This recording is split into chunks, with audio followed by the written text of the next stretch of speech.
Il est temps de retrouver votre invité ce soir, Nathalie Lévy. Il est membre de l'Académie de médecine. Vous recevez l'épidémiologiste Yves Buisson. Bonsoir Yves Buisson, merci beaucoup d'être avec nous, membre de l'Académie de médecine, épidémiologiste, on l'a dit.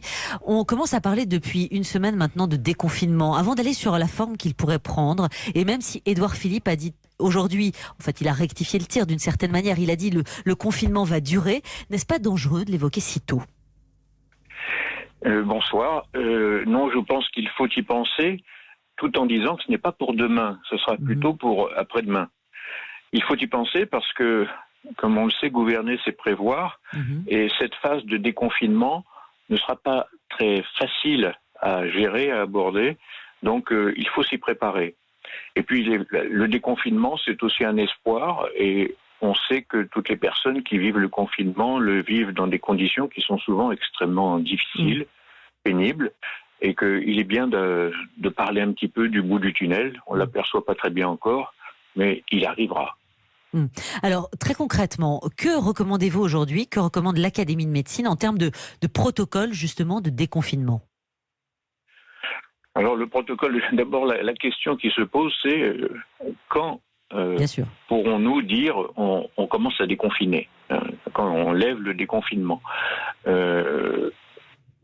C'est difficile parce que la France ne connaît pas une situation homogène de l'épidémie, comme on le voit.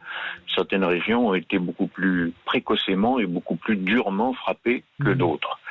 Donc cela justifie un déconfinement suivant une procédure régionale.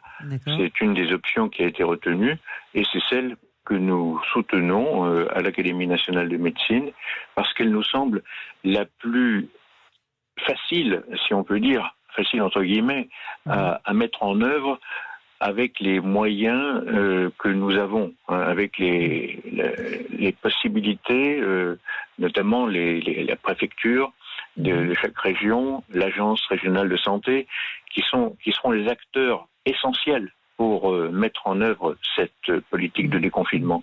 Donc par région, vous nous dites, par région et aucunement par âge, ou bien est-ce que une fois qu'on détermine les régions, ensuite on procède par âge ? Est-ce que ça peut être une autre étape dans l'étape, si je puis me permettre ? Oui, bien sûr, on peut envisager, mais en théorie, le déconfinement par tranche d'âge, ça peut paraître intéressant, effectivement, compte tenu de ce que l'on sait que les tranches d'âge les plus élevées sont les plus à risque, les plus jeunes le sont beaucoup moins. Et puis, donc, on peut dire on déconfine ceux qui sont moins à risque, on les laisse reprendre leur activité scolaire, professionnelle, etc. Donc, on remet en route l'activité de la région. En pratique, c'est tout de même très complexe à imaginer et à envisager dans la mesure où les gens vivent quand même en famille, et dans un foyer familial vont coexister des confinés et des déconfinés. Bien sûr. Alors justement, Yves Buisson, cela pourrait prendre des mois, clairement, ce déconfinement. On a vu là à Wuhan, on commence, évidemment on se souvient de Wuhan qui est vraiment le berceau de l'épidémie. À Wuhan, on les a entendus tout à l'heure, ça commence à peine à sortir et un petit peu à circuler d'une ville à l'autre, mais il faut pour cela cocher vraiment les bonnes cages. Ça veut dire quoi ? Ça veut dire que ce déconfinement prendrait au minimum des mois ? Ce déconfinement, des mois, tout dépend les indicateurs que l'on utilise pour décider de passer à la phase de déconfinement. Et à la fin, il faudra arrêter le déconfinement quand vraiment on considérera que les indicateurs épidémiologiques sont revenus au niveau de base. Donc, c'est difficile de le prévoir. On peut espérer que les choses iront plus rapidement, qu'on sera aidé aussi par la nature. Peut-être que la température, peut-être. Que le virus supportera mal les chaleurs estivales et qu'il cessera de se transmettre intensivement comme il l'a fait au cours de ces dernières semaines. Bien sûr. Est-ce que Yves Buisson, on doit comprendre? On peut l'espérer. Ouais. Est-ce qu'on doit comprendre, Yves Buisson, aujourd'hui, que si on est contaminé, ou plutôt si on n'est pas contaminé, on est susceptible de sortir plus tard encore ? Non. Je pense pas que ce soit une très bonne idée. C'est pas une hypothèse à l'heure actuelle, d'accord ? Non, Parce que si on n'est pas contaminé, je veux dire, on ne va pas rester sous cloche indéfiniment jusqu'à ce que